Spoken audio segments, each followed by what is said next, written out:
functions that in some sense burden the jobs of Secretary of State and Secretary of Defense. You run the interagency process that analyzes issues, develops options, and present them to the President. And then you oversee the process by which the President's decisions are implemented by the various agencies and departments of government. But it is, after all, a staff role, an exalted staff role, but it is a staff role. It is to help and assist the President play the President's constitutional role in foreign policy and national security. And in exchange for that privileged position, the National Security Advisor is not Senate confirmed, does not testify before the Congress. That puts a particular burden on the National Security Advisor not to look like, much less attempt to, usurp or displace the other cabinet officers in the national security process. They are the ones that are confirmed by the Senate, to whom the Congress appropriates funds and allocates positions, and who the Congress of the United States and the people look to carry out our foreign policy. And if the National Security Advisor tries to usurp those functions, then Congress can rightly cry foul and try to rekindle the kinds of proposals that Brent Scowcroft helped lay to rest during the period of the Tower Commission report. The province of the National Security Advisor and the National Security Council staff should be the following. This is their job description, if you will. First, staff and support the President in playing the President's role in national security and foreign policy. And that's a whole lot of things. It means helping plan the President's foreign travel, staffing the President for meetings and phone calls with world leaders, preparing the President for National Security Council meetings and for the decisions he needs to take, helping draft political speeches on foreign policy and national security, and briefing the President on these issues. Second, the National Security Advisor and the NSC staff are advocates for presidential initiatives within the executive branch. That does not mean trying to run those initiatives out of the White House, but it means overseeing the implementation and execution of presidential policies and decisions by the departments and agencies of governments. And when they are not being implemented and executed as the President has directed, then bringing that fact to the attention first of cabinet officers and then the President in order to set the situation right. If the National Security Advisor is not committed to the President's policies and to bringing them to fruition, who else will be? Third, the National Security Advisor and the NSC staff need to inject a sense of urgency into the executive branch. In the ordinary course of business is not good enough, especially in a time of crisis. And the National Security Advisor needs to push his cabinet colleagues to set deadlines and then hold them accountable for meeting those deadlines in order to implement presidential policies. Fourth, the National Security Advisor and the NSC staff need to coordinate those initiatives and policies that are important and are consequential and that require multiple agencies to work together to achieve a common objective. Interestingly, if you look in the actual text of the National Security Act of 1947, that's one of the key things it says that the National Security Council and the national security system is supposed to do. Coordinate all elements of national power, all the departments and agencies of governments in order to achieve common purposes. That coordinating and integrating role is essential to what the National Security Advisor does on behalf of the President. Fifth, the National Security Advisor should try to inject a sense of strategy into the interagency process. My friend Bob Blackwell, who I think will be speaking later today, has a wonderful quote. He said, "The first thing that's lost in any interagency meeting of more than 2 or 3 people is any sense of what we're trying to do. And I have been in countless interagency meetings, as have Ryan and Andrew, where, there's a lot of discussion, and about 40 minutes into a 50-minute meeting, someone finally says, well, what is it that we're trying to do here? That should be the first question that is asked, not a question you get to 4/5 of the way through the meeting. And the National Security Advisor's job is to make sure that that is the question that begins those discussions. So what is strategy? Strategy is not that complicated. It is, what are you trying to achieve? And in simple words, how are you going to achieve it? Former Secretary of State George Shultz has a book called Things on My Mind, something like that. Came out 5 or 6 years ago, and he says something which is an adopted a practice that I would recommend to any future national security advisor.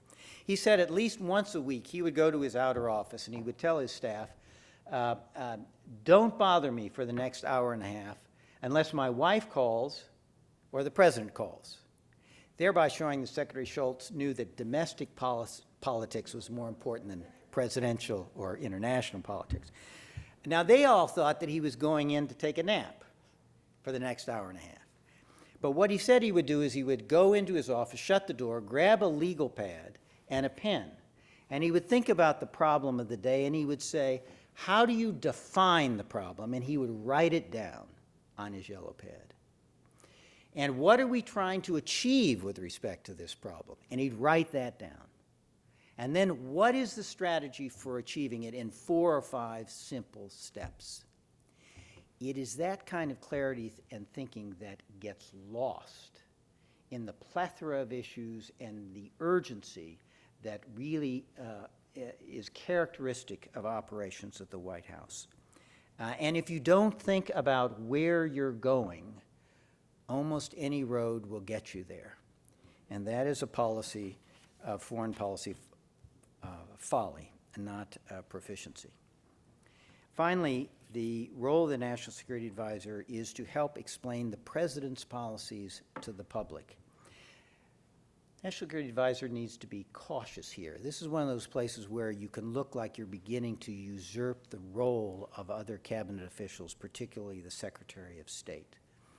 And when the National Security Advisor speaks publicly, my view is the National Security Advisor should never speak in his or her own name. The issue is not what the National Security Advisor thinks. The issue is, what does the President of the United States think? And the National Security Advisor, in many ways, is best positioned to be able to explain that to the American people. And that is an important part of the National Security Advisor role. Now, if that's the job description of the National Security Advisor, then what is the Scowcroft model for doing it? Well, I think it has about 5 or 6 elements. The first element of the Scowcroft model is to be an honest broker. What does that mean? It means running a transparent process for bringing issues to the President for decision.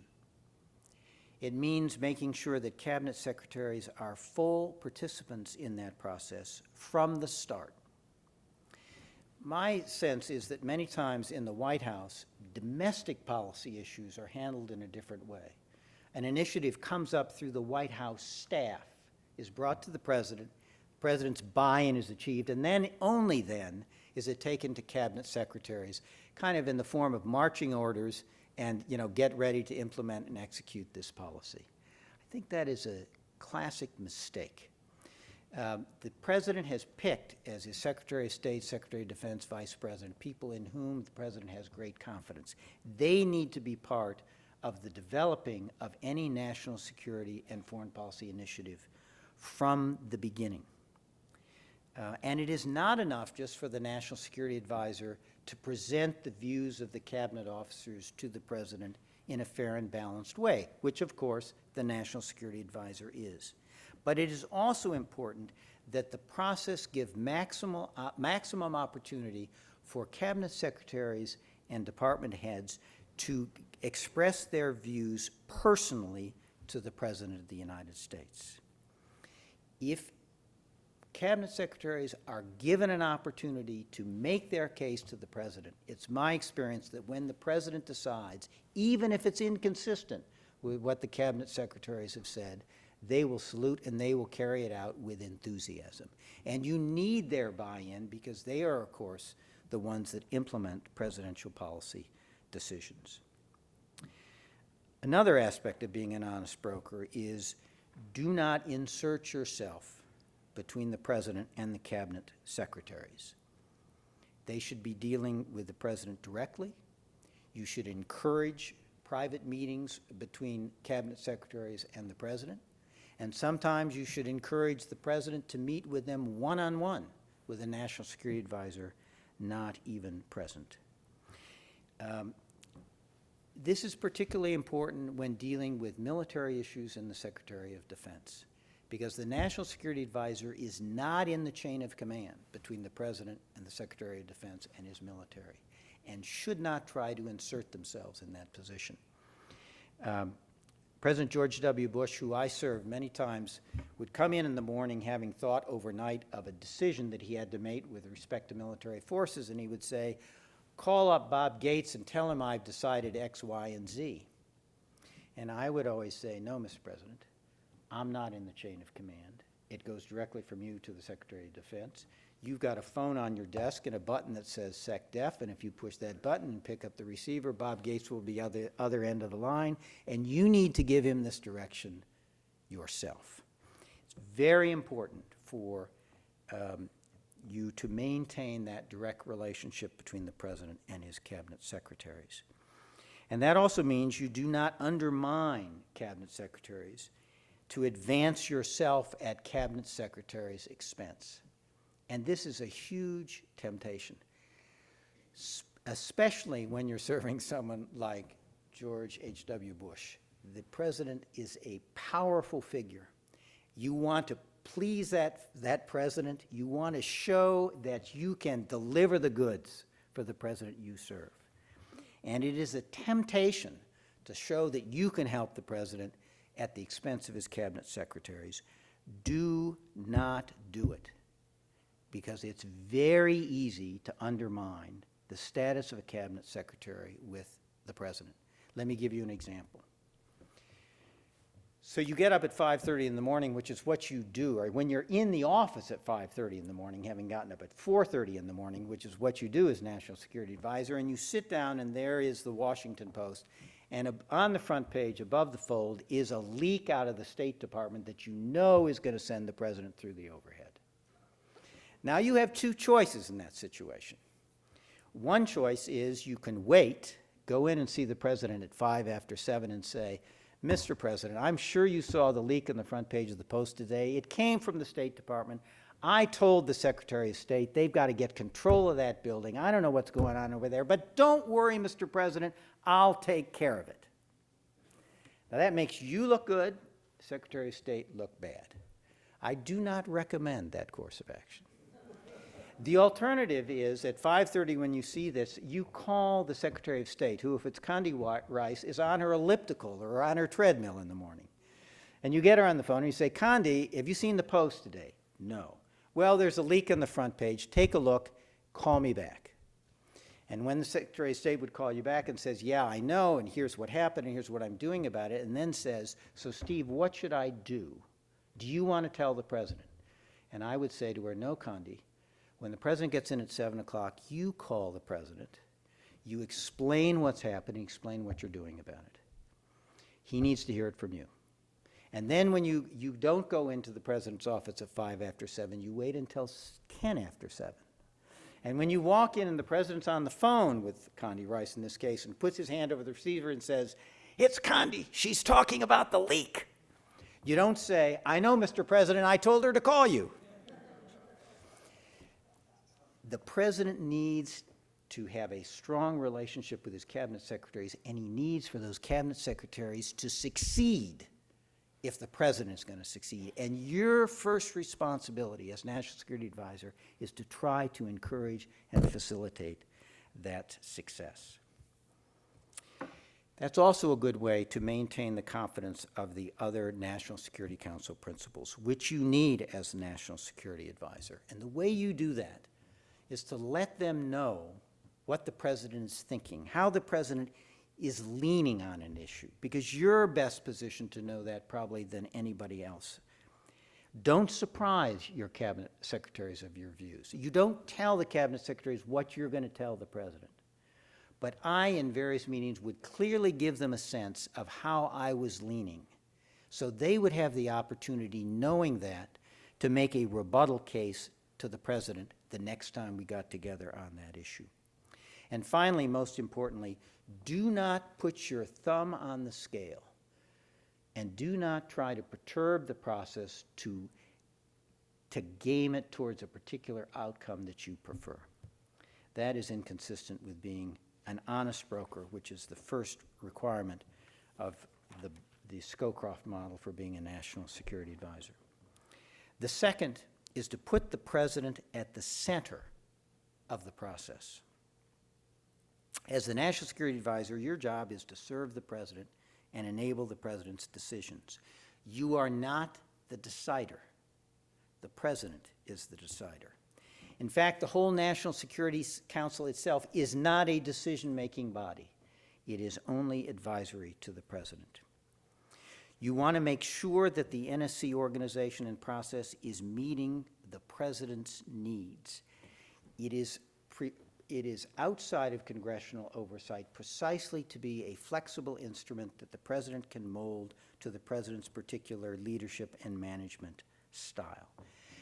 And that structure and operation needs to evolve over time as the president evolves. A second-term president is a very different animal than a first-term president. The president's been in office for 4 years. He's had crises. He's been hearing intelligence reports for 4 years. He's met every international leader there is to know that's worth knowing. The president in a second term knows their own mind, and what the president needs from a national security system and from a national security advisor is different in the second term than the first. Be willing to adapt as the president evolves and changes. Third point, bring issues and options to the president. There's a great temptation to try to get the national security principles together and force a consensus and bring that consensus to the president. And that may be appropriate for less important issues, though I think even then, bringing a consensus among the NSC principles to the president should be done, because sometimes the president's not going to agree with that consensus. And again, the president is one that gets to decide. But on bigger issues, I think it is crucial to bring options to the president and let them decide. And let me tell you my own experience in that regard. So when I became National Security Advisor, I had my first meeting with the press corps that followed national security in the White House.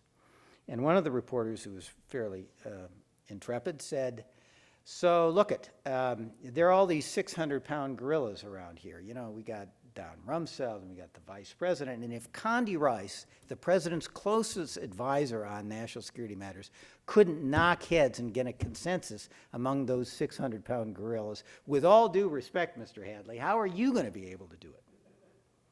And my answer was, I'm not even going to try. Because I've got a 1,200-pound gorilla just down the hall called the President of the United States, only 41 steps away, and we are going to have a conversation among the NSC principals, and then we're going to go see the president, and we're going to lay the issue out for the president, and the president is going to decide. And that's how we're going to operate, and I think that is the way we should operate. I started something every Tuesday afternoon, sometimes Thursday as well. I would convene the National Security Council principals in my office. Vice President, Secretary of State, Secretary of Defense, Chairman of the Joint Chiefs, Director of National Intelligence, and just my deputy. That was all. And I would serve them tortilla chips, warmed cheese dip, and soft drinks. Because, you know, most of these were old guys like me, and, you know, you get kind of cranky in the afternoon if you have a little hungry, and I get a little hungry, and I thought the munchies really improved the mood of everybody around the table. And we would take all the most difficult issues and we would talk them among ourselves. no staff president, very candid conversations. And at the end of the conversation, it was usually Vice President Cheney would say, Steve, this was a good conversation. Now let's go and take it to the president. And the question then, I would go and see Josh Bolton. The question was, how do you take the issue to the president? If it's a formal issue for decision, then you go to the NSC. You have a formal NSC meeting. That's when the president knows that it's the time for the president to decide. But if it's something where you want the president to listen and to bring the president along and give the president some time to think, then a more informal setting, maybe the Oval Office, maybe in the residence, maybe Saturday morning when the president is most relaxed and most willing to listen and enter into a conversation with his principals. That's the kind of process you need to run that makes sure that the president is at the center. The third element of the Scowcroft model for National Security Advisor is to give your advice to the president in confidence. Never talk publicly about what you're telling the president. I would say don't even express your view in the meetings of the National Security Council. I always viewed it, my job at NSC meetings was not to sit right to the next to the president, which of course is where you want to be when the picture is taken to show how close you are to the president. I would sit down the table because I wanted to watch the president and see how he was taking in information, making sure that he was getting all the facts he needed, making sure that the president was hearing from all the national security principals. And when the president didn't seem to understand something, being willing to ask the dumb question so the president can get the information that the president needs. At the end of the NSC meeting, when the president's walked up to the Oval Office, put his feet up on the desk and says, so what do you think? That's the time when you can offer your advice to the president. Fourth element of the Scowcroft model, keep a low public profile and operate off stage. This avoids the potential competition with cabinet secretaries that can undermine your standing with your national security principles and undermine your ability to do your job. It can also confuse the public. If both the National Security Advisor and the Secretary of State are out speaking publicly and authoritatively on national security issues, there's likely to be confusion in the mind of the public, not only what the policy is, but who speaks for the president. And this is particularly a problem between the National Security Advisor and the Secretary of State. And where there has been conflict among the national security principles, historically, it has been between the National Security Advisor and the Secretary of State when the roles have not been clear. And I think it is important that the National Security Advisor not usurp the role of the Secretary of State as chief foreign policy spokesman for the administration. And finally, as part of keeping the low profile, keep out of the newspapers. Avoid leaks. Leaks are so corrosive of the kind of comedy that you need among national security principles. They suggest trying to advance your interests and public profile over those of your National Security Council colleagues, and suggest that you're competitors, not colleagues. Avoid it. The public does not need to see an image of disarray among the president's closest national security advisors. It does not serve the president well. And the final element of the Scowcroft model for being National Security Advisor is to accept responsibility.